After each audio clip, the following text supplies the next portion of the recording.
afternoon, everyone. Thanks for coming this afternoon. My name is Ben Coomer, and I'm a second-year clinical informatics fellow here at DBMI. And my co-fellow, PJ Park, who's here videotaping the conference, both of us are very happy to welcome you all to the first Digital Health Grand Rounds.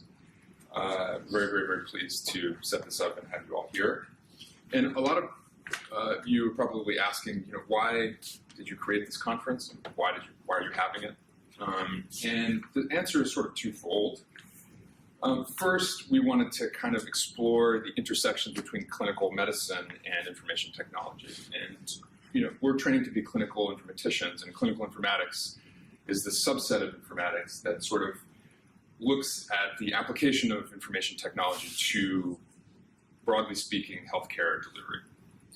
And everybody in this room has probably heard there are very exciting things happening in informatics and in clinical informatics in particular. Things like advances in mobile health and patient-generated data, artificial intelligence, and interoperability. I mean, lots of different exciting areas. And we sort of wanted to bring this discussion to DBMI, but also to the medical center community at large. And that kind of brings me to the second reason why we're doing this, which is sort of to close an information gap. I think we have a lot of people represented here today. We have medical students, we have residents, we have fellows, we have clinicians, physicians, we have epidemiologists, we have informatics researchers, MA students, and PhD students, operations people.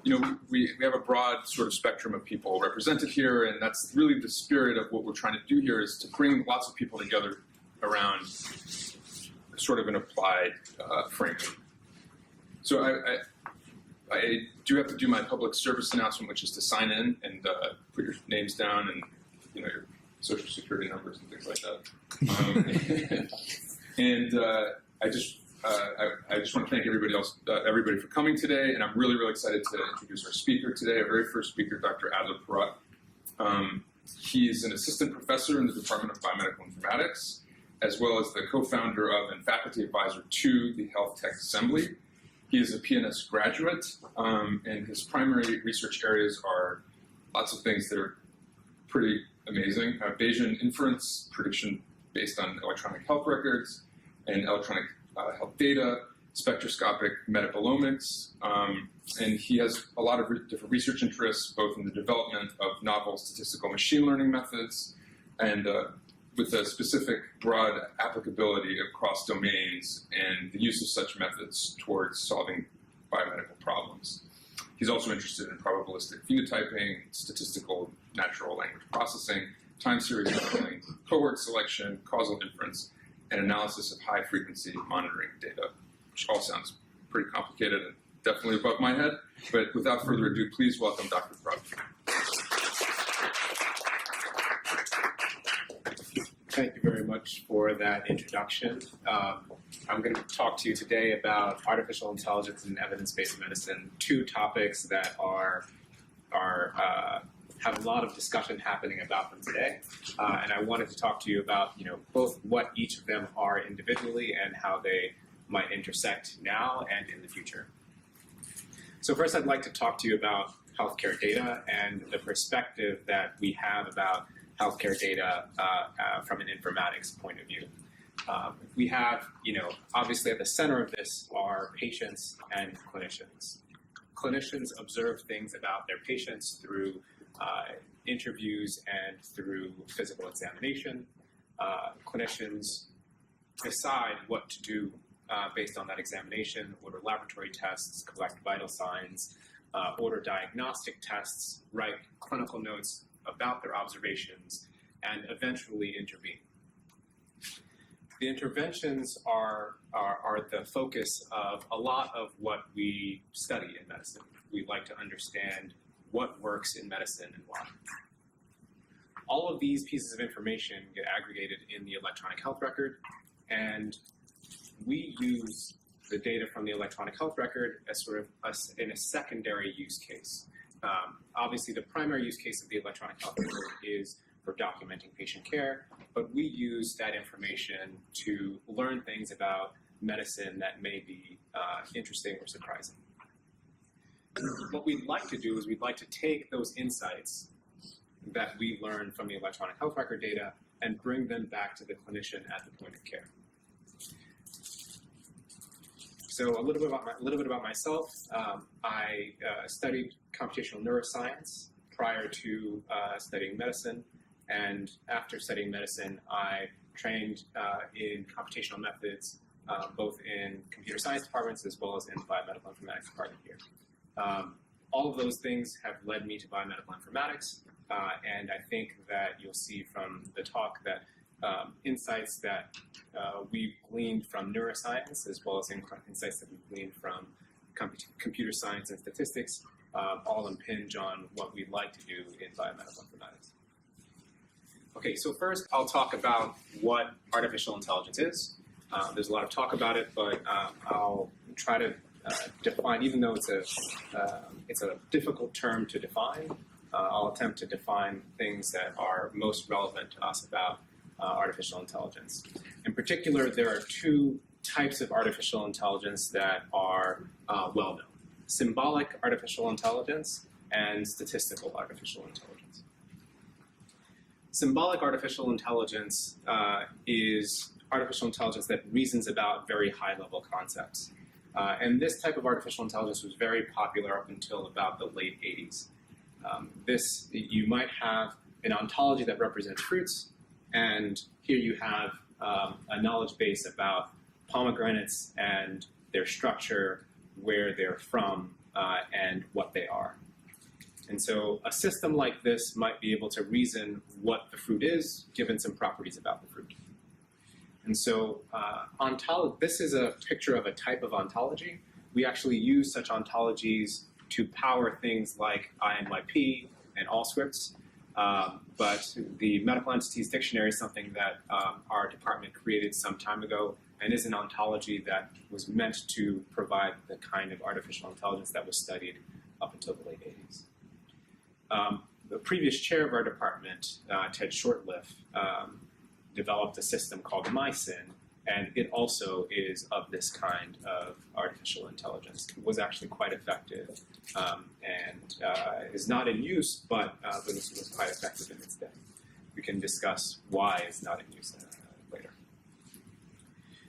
Okay, and statistical artificial intelligence is the kind of artificial intelligence that people are talking about today. Statistical artificial intelligence is nearly synonymous with machine learning. There are some types of machine learning that aren't necessarily statistical, but with that caveat aside, basically synonymous with machine learning. There are two major advances in the recent time that have led to the resurgence of artificial intelligence popularity. First, probabilistic programming. This is the ability to write not only deterministic programs, but probabilistic programs that allow you to infer things about a particular domain. If you understand the mechanisms at play in a particular domain, and you can write down the mechanisms in a computer program with certain things being uncertain, these programs allow you to characterize that uncertainty very accurately. Secondly, deep learning. This is something that you may have heard of. This is sort of the resurgence of neural networks. Neural networks were very popular at two periods in the past, and now they've experienced the resurgence primarily because we have much more powerful computing, and we have a few new methods to apply to neural networks that allow you to learn complicated functions without some of the pathologies associated with those complicated functions. This is an image of a popular deep learning network. Each of the little nodes that you see in this image is what one would have considered a neural network in the past. And so this is why they have the moniker deep. There are many, many layers of neural networks that are in play here. Okay, so a talk about artificial intelligence in medicine would probably not be complete without a discussion of IBM's efforts and the Watson system. We have faculty in our department. In fact, Dr. Herb Chase here, who's in the department, worked with IBM in the development of the medical applications of Watson.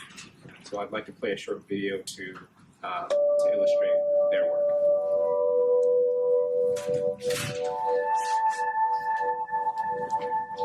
Alaska. Even a broken one of these on your wall is right twice a day. Watson, what is clock? Clock is correct. And with that, you move up to 24,410, 18,210, 5,600 to look at how Watson works on the inside. So this is sort of peeling back, opening the hood, if you will. And Watson gets the question, and when it gets it, it tries to sort of break it down and analyze it. So the way you might do in high school or college, I should say, probably high school and grammar school, is dissect the question. Figure out what are the parts of speech, where's the verb, where's the subject, where's the object, prepositional phrasing, do all that. Watson tries to do that too with algorithms and parsers. And then they'll look and try to identify things semantically, like what are the places, who are the people, what are the events, and how are they related. And then after it does that, it generates many, many searches based on what it thinks it understood the question's asking about. And from there, it generates many possibilities. So hundreds of possibilities. So in this case, Brussels or Turkey or Sarajevo. So it generates many, many possibilities. And then for each one, it goes and says, what if this were the right answer? Can I prove it, if you will? So it collects a lot more what we call evidence. And then it scores that evidence, reads it, and says, yes, this paragraph here, this passage over here, seems to suggest that this is the right answer. And it computes probabilities, likelihoods, right? That passage that it read, or that document it read, supports that as an answer. And it does that, and then it has to weigh all those confidence scores based on all those pieces of evidence. And it combines those weights, and it gets what's called an evidence profile. That evidence profile gives them a sense of how well the evidence it read supports the different answers. And whichever answer had more support from these different dimensions, like document support, or logical justification, or popularity, or time, or type match, whichever one sort of had the most support from the majority of these dimensions of evidence is the one that gets the highest probability. In this case, this is for 84%. Okay, so IBM's Watson performed extraordinarily well at Jeopardy. Why don't we have Watson-based systems in healthcare today? There are a number of challenges associated with healthcare. Namely, the documentation that we have in healthcare is designed for other clinicians. It's a very specific language that's used for efficiency. And the type of tools that have been developed in natural language processing aren't capable of processing what clinicians write, because we write in a very specialized language.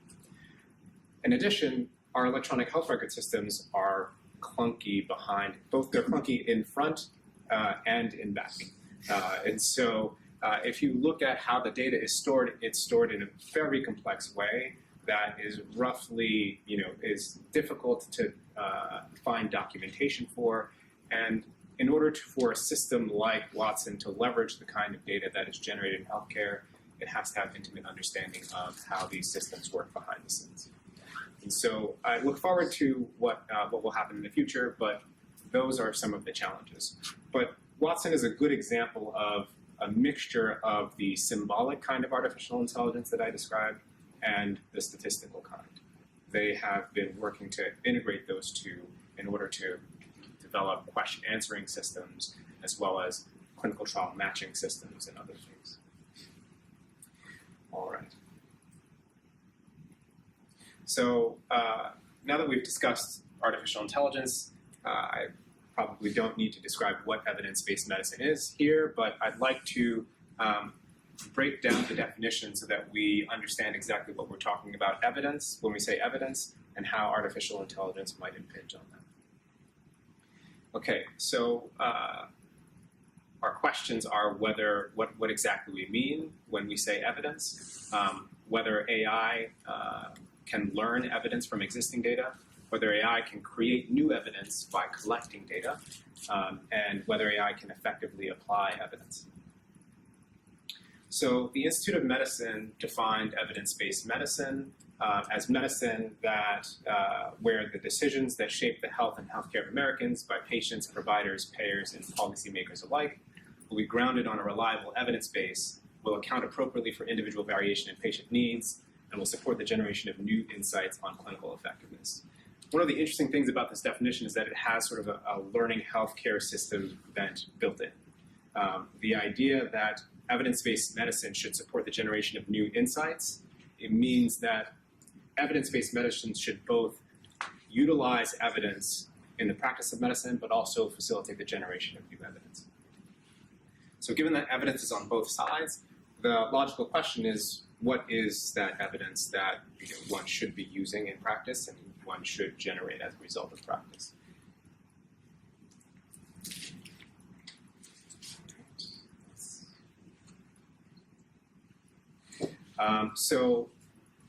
The Institute of Medicine also defines evidence as information from clinical experience that has met some established test of validity, and the appropriate standard is determined according to the requirements of the intervention and clinical circumstance. So the interesting thing about this definition of evidence is that it's context specific. Firstly, the standard for evidence is that it be judged according to the circumstances for that particular intervention and the clinical circumstance. But also, it's very focused on interventions. I'd like to argue that there are many other kinds of evidence that may be useful in the practice of medicine that don't deal directly with interventions. Okay, so what other types of evidence might we consider? We might want to know what evidence there is that a patient that is currently under your care is at high risk for DVT, for example. We might want to know what evidence is there that there are distinct subtypes of nephritis. We might want to know what evidence is there that this particular patient has a mitral valve regurgitation. So that's distinguishing sort of global evidence about what is true generally in medicine and what is true specifically about this patient. You might want to know what evidence is there that this patient will likely return to the hospital within 30 days. And that's a question that has policy implications, or policy has really developed that question because reimbursement has been tied to this kind of question about evidence.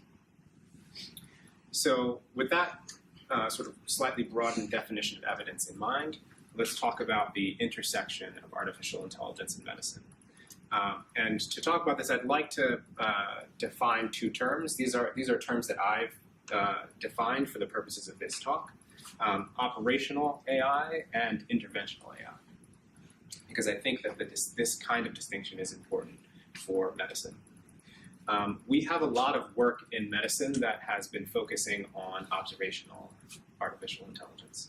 And the question associated with that is, what can AI learn to detect both with and without expert help?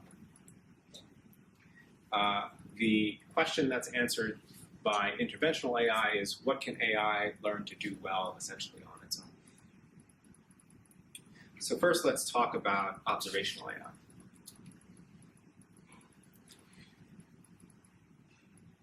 What can AI learn to do without expert help? This, in the machine learning world, is known as unsupervised learning, where you have a data set and you're attempting to learn something useful about that data set. You're trying to learn something interpretable or useful about the entities in your data set. Oftentimes, this changes high-dimensional data where each patient, let's say, has many things recorded about it, to something relatively simple.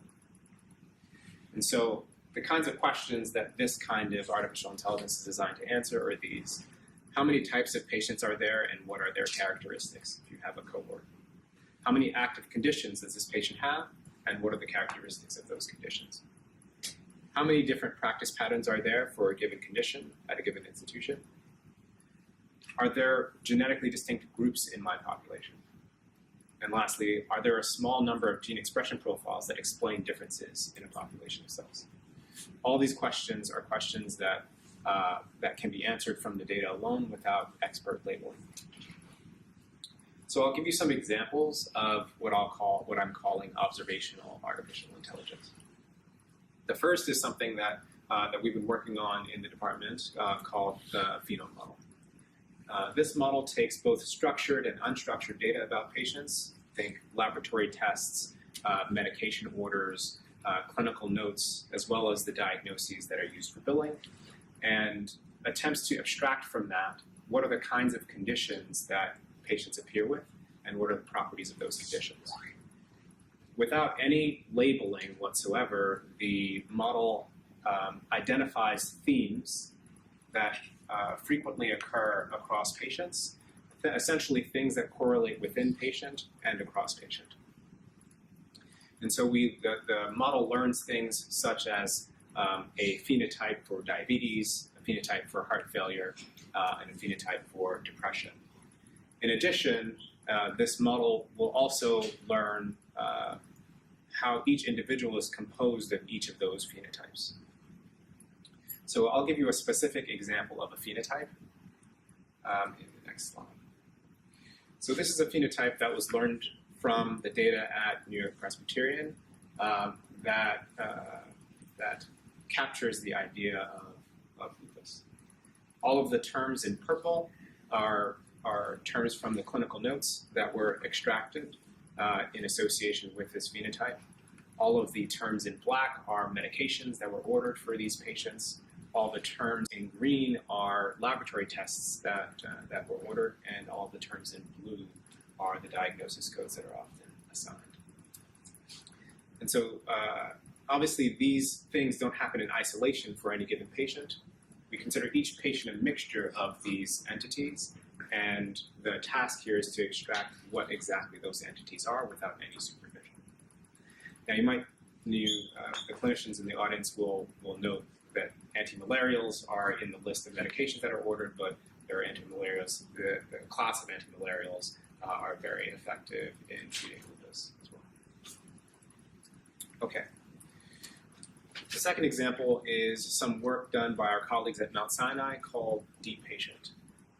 And what this is a model that extracts low-dimensional representations of patients that could potentially be used for many other tasks. For example, identifying patients with a particular diagnosis or clustering patients in useful clusters. And this also uses many of the same kinds of observations that we used in our study. This study also uses those phenotypes for prediction. It uses those phenotypes to identify genetic pathways that are significantly enriched for those groups, and a few other things. This is another study, also done by our colleagues at Mount Sinai, that looks at patient clustering. What we are observing on the left-hand side is a clustering of the entire patient cohort in this particular study. There are patients with type 2 diabetes and without, but the focus of this study was on type 2 diabetes. You'll notice that there are two relatively distinct clusters in this data set, and the red indicates the prevalence of type 2 diabetes in that region. When the authors of this paper saw this, what they did is they applied essentially the same algorithm, focusing only on the patients who have type 2 diabetes. And on the right, you'll see that there are three clusters of patients three clusters of patients with type 2 diabetes. And what they did to determine whether these clusters were stable using their method for clustering was to separate their data into many subsets and perform this clustering again and again. And what they found essentially was that clustering was very stable. In addition, there were certain genetic pathways that were enriched for certain subgroups. There are certain subgroups that had significantly lower BMI than other subgroups, et cetera. So those are a set of examples of things that we can learn about patients and about medicine without any expert help. So what can we do with expert help? This is often termed supervised learning in the machine learning literature, and typically we're interested in generating useful classifications or predictions. And in generating predictions, we're often, as a byproduct, generating essentially risk assessments for a given patient at a given time. So some questions that we might be interested in answering with this type of method are: how long until this patient experiences an event of interest, perhaps a coronary event? Does this patient have pyelonephritis right now, based on the data that we have available? What will this clinician likely do for their heart failure patient tomorrow? Sort of a practice question. Will this heart failure patient return to the hospital unexpectedly within the next 30 days? All these are potential questions that we might want to ask that would require expert help.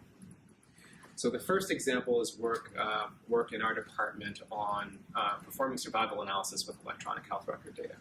The challenge of doing survival analysis with electronic health record data, as opposed to the typical scenario where you're applying survival analysis, is that we don't have an alignment time. Typically, we have patients entering a trial, and they're all aligned at that date, and we're assessing survival from that date to some other date.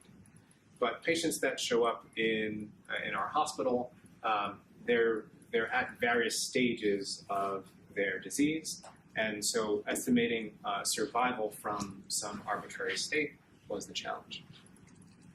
And so what we did is we essentially aligned patients by their failure time, and developed a statistical machine learning model that handled sort of three things about this data.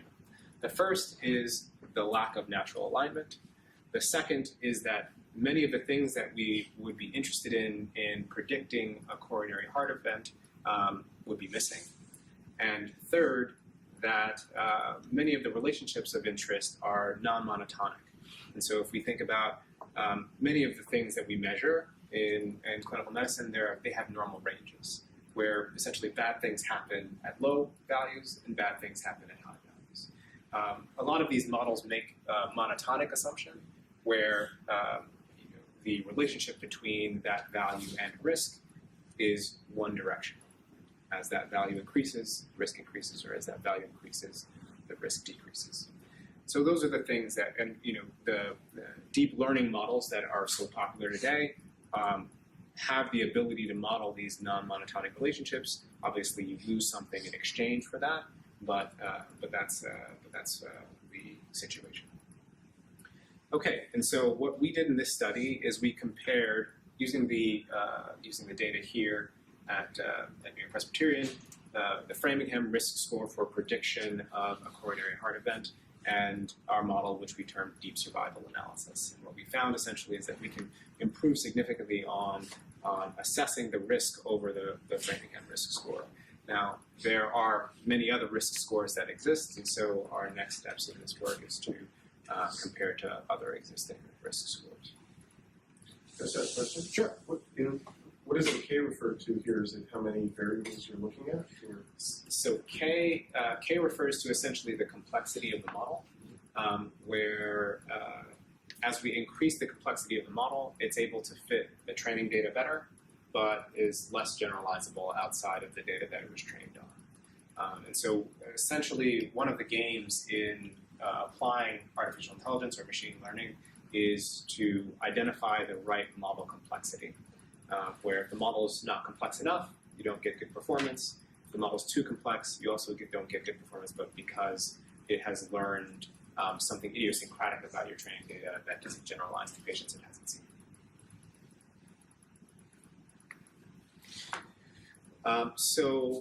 There was a recent paper, relatively high-profile paper in JAMA on the detection of diabetic retinopathy. And this work essentially took a very large set of fundoscopic images and assessed whether there existed diabetic retinopathy. Where they had many clinicians review over 100,000 images. Subsequently, the authors of this paper trained a deep neural network to identify whether there existed evidence of diabetic retinopathy in an image or not. And what they were essentially able to show is that they were able to essentially match the performance of clinicians in identifying whether there existed evidence for diabetic retinopathy based solely on the fundoscopic image, no clinical data whatsoever. An AUC of 99.1, it's difficult to obtain better AUC than that. This is on validation set data. All right. There was also a recent from a related group studying breast cancer metastases. This work is unpublished, so there are some questions about there are some limitations with the study, but nonetheless, this work was focused on looking at sentinel lymph nodes and whole slide images, attempting to identify on a pixel-by-pixel basis in a gigapixel image whether there existed evidence for a metastasis in that particular region. And this is a laborious task that pathologists do, and in order to identify whether there exists a metastasis or not. And what essentially they were able to find is that they were able to model essentially a pathologist's performance quite well, 92.4% sensitivity at 8 false positives, in identifying all of the regions of interest with metastasis. At the top, you'll see on the left-hand side the stained tissue. The next image is the gold standard labeling for a cancerous tissue, and the last 3 images are the predictions made by the algorithm, where it identified on the bottom left some tissue that is potentially cancerous. Okay, some work that we've done recently is looking at chronic kidney disease risk prediction. Sorry. What we did in this study is we attempted to look at patients who came into the AIM clinic in particular and qualified for the definition of stage 3 chronic kidney disease. And we wanted to know whether we could predict who from that point would develop stage 4 chronic kidney disease, utilizing machine learning to essentially synthesize that patient's history up until that point. And so what we did is we used clinical notes, laboratory tests, demographics, and we built a model that essentially assumed that that patient was moving in some trajectory of health.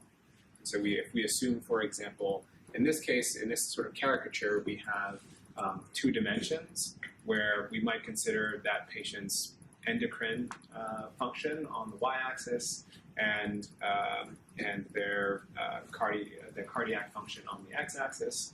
And we, based on the observations that we make, both the notes and the laboratory tests, that patient moves through that latent space. This is what we assume. And we learn both the properties of that latent space, and we learn where an individual patient is in that latent space. So what this does is this allows us to make comparisons between patients that have very different observations, but those observations roughly mean the same thing. And so we put them in this latent space where their observations may be very different, but their locations in that latent space may be very similar. Also, given the sparsity of the data that we collect, this allows us to connect the dots between visits, connect the dots between measurements.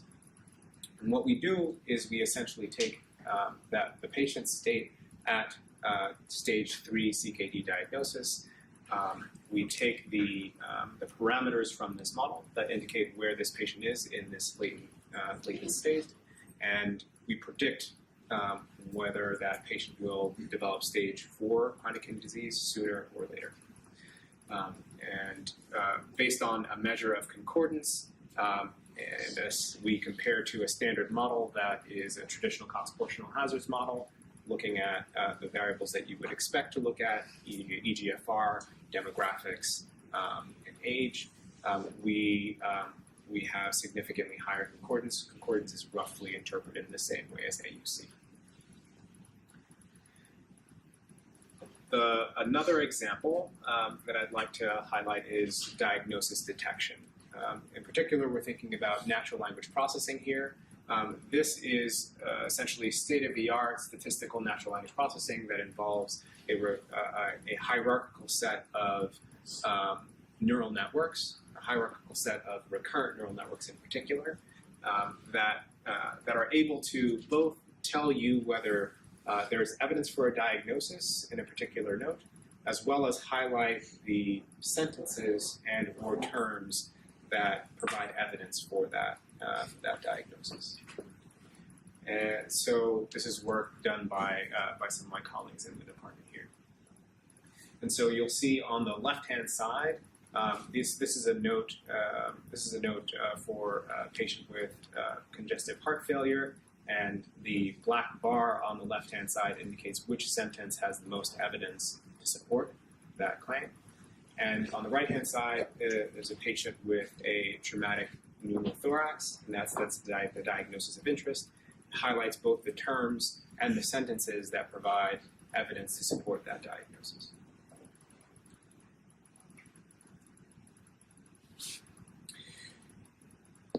In predicting the diagnoses of interest, these are the performance metrics. It was compared to support vector machines, which are a state-of-the-art machine learning method, as well as CNNs, which are a type of neural network. And the neural network that we describe here is called a hierarchical attention gated recurrence unit network. None of those things matter that much, but it is a neural network that allows you to gain insight into what it's doing as well as predict well. Okay, so that wraps up the discussion of observational AI. I want to turn to a discussion of interventional AI, and I term this the future because we don't really have interventional AI. We barely have observational AI. It's sort of a research area, but we would like to see some of the products of this work integrated into clinical practice. I think that the future is in interventional AI, and I'll discuss what I mean by that exactly. So the main question here is whether AI can learn cause and effect. And our gold standard here is the randomized controlled trial, otherwise known in other circles as A/B testing. And I make the comparison between randomized controlled trials and A/B testing because there has been quite a lot of work in streamlining, generating causal knowledge in other domains. In particular, every time you do a Google search, there are a set of advertisements that are displayed below that search. And all of the details of these advertisements, if you look at the first advertisement for this gaming computer search, get deeper in the game. And that might seem like an arbitrary phrase that someone thought up and wrote down and showed up on your screen. But the truth is that every single aspect of every one of these ads is being tested in a randomized trial in targeting you specifically. And so Google has made it their business in making these advertisements effective. And in order to know what will be effective, they have to understand what will cause you to click, what will cause you to perform some action once you click. And this has clearly been effective as they grow as a company. Their main business continues to be advertisement, and the main mechanism for providing effectiveness of this advertising is causal inference and other methods that determine what the best action is for a given user and set of advertisement options. So the methods that are used in that context extend beyond randomized trials. And I'd like to discuss for a moment the limitation of randomized trials, both in the context of medicine as well as in the context of these kinds of marketing campaigns. The first is generalizability. This is sort of a well-known limitation of randomized trials. Randomized trials have very selective inclusion and exclusion criteria, and the the results that are gleaned from studying that population may or may not apply to populations outside of that group. There's the cost. The cost of initiating and executing one of these clinical trials is enormous. And lastly, one that's kind of overlooked is the combinatorial explosion involved in testing all the things that we may be interested in testing. There may be, if you have a series of 10 medications that are prescribed in order, the number of possible combinations of orders that you could potentially prescribe them in is way too many to be tested in any clinical trial. And that's just one example. And there are many examples where just the number of things that you may want to test, let alone in sequence, exceeds our ability to study. So let's change our perspective on the question. Let's change our perspective on the question from whether AI can learn causes and effects to what can AI learn to do well. Because if AI can learn to present you advertisements well, presumably it's understood something implicitly about causes and effects. So this area of study in machine learning, this is a well-developed area of study, and it's typically casted in a setting where you have a well-defined objective for this agent that is learning to do something. It exists in some complex environment. There's no teacher, and there's implicit rather than explicit causal inference going on. You're not discovering that something causes something else. You're discovering that this action will eventually lead to something of interest. And so the question of interest here is maybe what sequence of interventions would maximize quality-adjusted life years for lung cancer in patient X, for example. So this field is called reinforcement learning, and it like the other fields of machine learning, is experiencing a resurgence. And it is one where you have an agent. That agent performs some action in an environment, and that action in the environment is then interpreted. A reward is given or not given to that agent, and the new state of the environment is provided to that agent. This is the loop that agent exists in, and that agent's goal is to essentially maximize its expected future reward.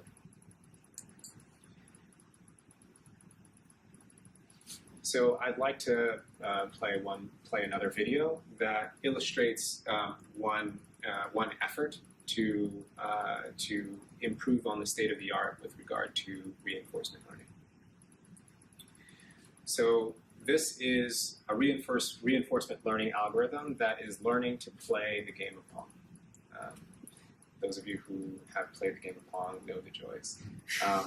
But this algorithm, as you can see, is doing pretty terribly early on. After 200 training iterations, it fails pretty frequently. At 400 training episodes, it performs relatively well. It performs as you would expect a pretty good 10-year-old to perform. But something interesting happens once you get to a certain level of training. Because it has only a well-defined objective, it learns and it improves it on its skill in playing the game. It learns the most effective strategy for achieving its objective. It digs a tunnel and has the Pong bounce on top to score the maximal score given the objective. All right.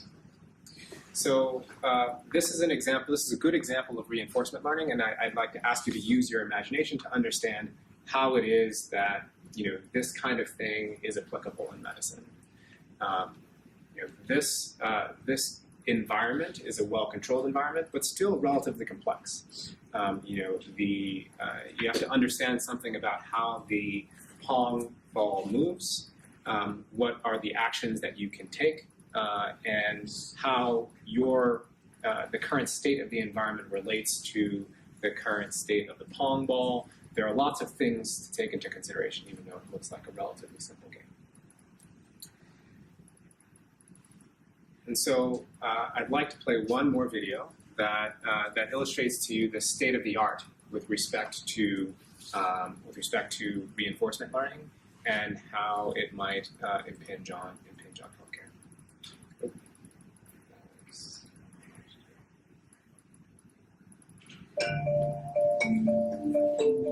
Go is a very ancient game. It's probably the most complex game humans play. There's more configurations of the board than there are atoms in the universe. So our program combines lots of different techniques together, and for the first time ever, AlphaGo, our program, beats a professional player at Go on even stones, so no handicap, on a full-size Go board.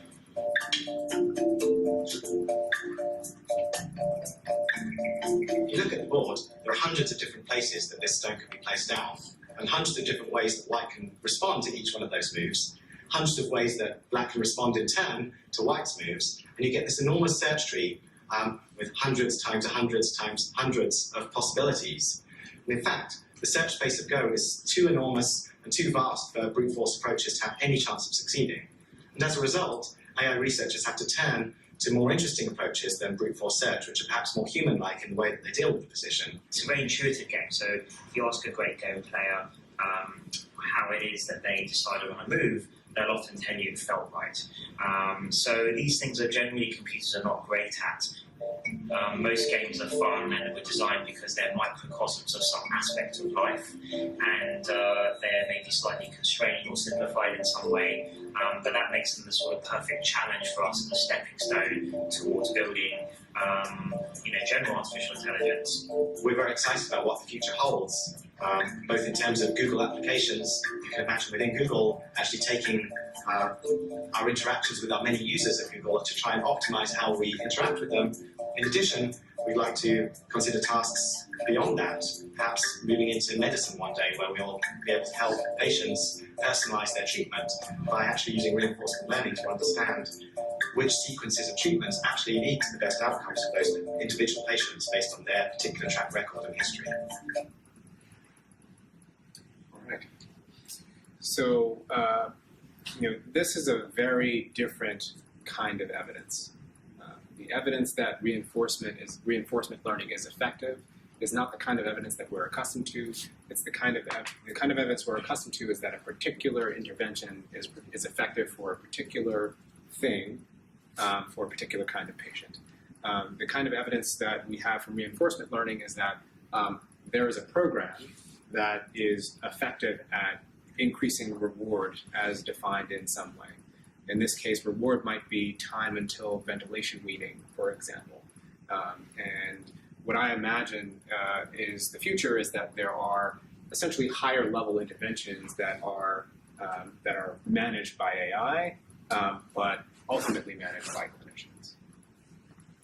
So there are some questions. I partially answered this before. Why don't I see AI in medical practice yet? And I think one of the reasons that we don't have the luxury of failing at Go, a million times before we can pass at playing against a 10-year-old. But these algorithms do have that luxury, and so we have the onus on us to first do no harm. And in certain senses, AI is immature for application in medicine. We have great successes in places where there is very clean, structured data, but the data that we collect in healthcare requires an intimate knowledge of both healthcare practice locally and medicine more generally. There's also fear, fear of liability. What if something is suggested that is eventually harmful? There are a lot of concerns. And lastly, electronic health record flexibility is a problem. The user interfaces are not designed for innovation. They're designed for the practice of healthcare and the business of healthcare. And so user interfaces that provide the opportunity for the integration of things that are the products of artificial intelligence is a huge step forward. So clinicians often, when I talk to clinicians, one of the things that is sort of the topic of discussion is that, what is the role of AI in medicine? How will it fit into medical practice? And I think that one of our colleagues at Harvard sort of said this well when he said, that there are sort of two places where AI fits in. The first is what clinicians can do but don't really want to do. And that includes things like structured documentation, record summarization, medication titration if it's something over a long period of time, medication reconciliation. Maybe some people like to do medication reconciliation, but I doubt it. And there are some things that clinicians just can't do because they're sort of beyond the capability of a human to do. Genomic analysis, the amount of data that's generated from an individual's genome, if it's just the regular genome, but if they're also getting sequenced cancer, those things are just too high dimensional for an individual to process. High dimensional risk quantification for the same reason. Large-scale experimental management. So, these are things that Google would have people managing these experiments if it could, but, if it were the best way to do these things. But these experiments, as to what ad is shown when, are managed by computers because the scale is just too large. Lastly, 24/7 patient monitoring is something that humans cannot do. So, I have a hypothesis about how we get there. This is just obviously one person's hypothesis, but I think that if we're able to obtain inexpensive continuous measurement for patients, that will open up the doors quite a lot, because one of the things that is integral to all of the AI methods that we previously discussed is having data. In particular, for the reinforcement learning methods, you need to have a measurement of the state in order to understand how your actions influence the state and what your potential reward is. Lastly, I think that we need to have thoughts about how to get bounded algorithmic autonomy into healthcare. There are certain things that we either don't want to manage or are better managed by a machine. So, for example, pilots don't manage the individual rudders on or the individual I forget what they're called, but the individual parts of a plane. There are systems that have been put in place to manage those things to improve the stability of the flight. And there are similar opportunities in healthcare.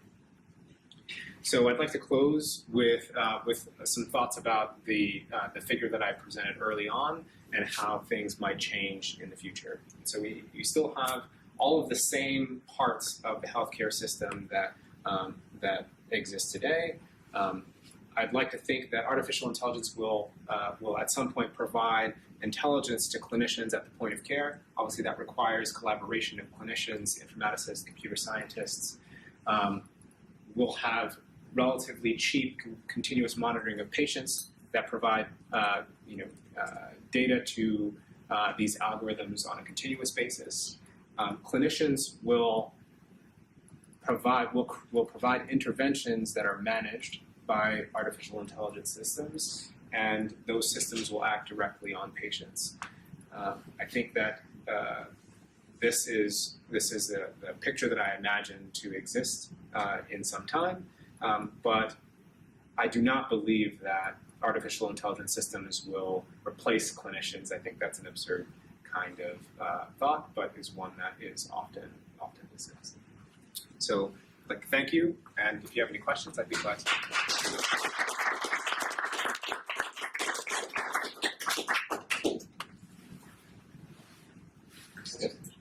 So I know that was great, by the way. That was very clear and a complicated topic, at least to me, and super. But I was wondering, I think it seems like one area where there's a lot of this being used already is in radiology. You mentioned pathology as well, detecting lesions and stuff. And I was wondering, at least in that area, is it possible to know how much of the benefit that's derived is due to the lack of distractions and making errors that humans make, which I guess the machines don't. They don't get distracted. They don't have other thoughts. They're only doing this thing. They don't have to go to the bathroom, whatever it is. Versus how much is because they actually do the thing better. Is that an issue at all? Taking out the negatives versus the actual positives? Yeah. So I think that these algorithms, there's a reason that the terms have changed from artificial intelligence to machine learning, and now they're sort of swinging back to artificial intelligence. But I personally like the term machine learning because the machine is learning something and it's learning it from someone, and it falls into that supervised learning category that I described previously. Most of the work that's being done in radiology, and so those answer the question of what can AI do with the help of experts. And I think that there's an upper bound using the current methods that is, the clinician performance. And it may be the case that there are certain circumstances in which these algorithms are more consistent, but I believe that in these circumstances, the upper bound of performance is clinician performance. And you, on the slide where you talked about unsupervised learning, and you had the graphical output for the phenome of, I think it was lupus, right? Yep. Yeah, a lot of the words that were there, especially the bigger words, were words that were properly found in the clinician's notes. Mm-hmm. So, if I understand that from like a machine learning or an artificial intelligence perspective, it's unsupervised, but a lot of the output is driven by what clinicians have already written in the record, either suspected or given diagnoses. Absolutely. So how do these systems perform when you remove the clinician input? Right, so this is, the objective in that study wasn't really to identify things that were undiagnosed. Really, it's saying that the diagnosis labels are poor. And if we want to know when someone developed a particular condition and when that condition is resolved, we can't rely on the diagnosis labels that are billing, for example. And those pieces of information are useful because the timing of the onset of a particular condition and the timing of the administration of a medication, for example, is important in trying to infer whether there's a causal relationship there. And so this is sort of like this is machine learning trying to infer something about the record that clinicians already know. And if we could have an army of clinicians labeling all the records as to who has what condition when, we wouldn't need this. But this is sort of that's sort of the objective. Yes. A question about, so I'm not as familiar with kind of reinforcement learning, but it seems like a really interesting process in sort of building on sort of what you were saying about neural networks. How do you think about extracting useful information about the models, not just about sort of the patient? So if you have a neural network that's collapsing sort of inputs onto sort of hidden layers and you're not sure what the variables are that you're looking at, I mean, it seems like you're missing a great opportunity to sort of shed light on the pathogenesis of disease, or if you're doing reinforcement learning and it comes out with sort of a big process that's shown to achieve a goal, without sort of determining where the pivot points are along that process. How do you think about sort of extracting useful information from those models? I don't know if that's available to you. Absolutely. There is a very important question there because, we're scientists. In addition to, we're at an academic medical center, we're interested in the truth. These models that, perform well but don't provide any insight don't allow us to generate new hypotheses. I think that's essentially summarizing what you're saying. People are working on methods for making these models more interpretable, but it is an absolute limitation. And there's parallel work in the probabilistic programming literature that is very mechanism-based. In a probabilistic program, you essentially state what your assumptions are about how the data is generated, and you infer things about the specifics about how the data was generated that allow you to generalize predictions to new data points and generate new hypotheses. So that, my lab is focusing mostly on probabilistic programming for that reason, but it's the effectiveness of deep learning is undeniable, and before we think about hypothesis generation, if we can treat patients better with great performance, then it may be something worthwhile doing in the meantime.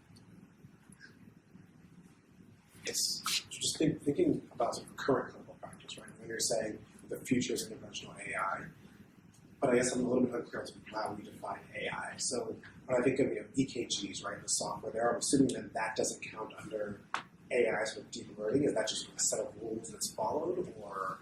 So the interpretation of EKGs, I would call that machine learning. The software that is used to process EKGs, I think that would classify in what people would call statistical AI. The innovations that have come recently have improved on those methods significantly, and that's why you see the resurgence. But it's already, AI is already in clinical practice in various ways. Things that involve control, like insulin pumps, for example, all these things involve some measure of what people would call artificial intelligence, based on a sort of broad definition that includes both symbolic and statistical AI. Yes. It's a rudimentary question, maybe. We use neural networks. You use that term. What does that mean in very simple, sort of non-computer savvy people? Mm-hmm. So neural networks are it's essentially a function where you can take a set of inputs, and that function is decomposed into a set of very simple functions that simulate neurons, and that's why they're called neural networks. There are a lot of things about them that are not biologically plausible, which is why people call them neural networks and don't really focus so much on the relation to the brain. But you have the general idea of lots of very, very simple things together modeling some very complicated relationship between some input and some output. And so that's roughly, sort of broadly, what a neural network is. A lot of the excitement about neural networks exists because these functions, the mapping between an input and an output, there are sort of very rigorous proofs, mathematical proofs that show that given enough data, you can model any function. There's you can do anything essentially, but you need an infinite amount of data. And so a lot of the recent work in neural networks has allowed you to use large networks because essentially the methods that have been developed recently allow you to make similarly complicated, model similarly complicated relationships with much less data. And also the availability of data has increased, so that combination of things has led to a resurgence.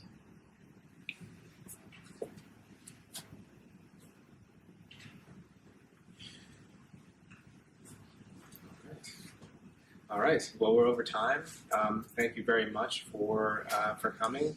If you have any questions, any further questions, please feel free to ask me now, or I'll be available via email.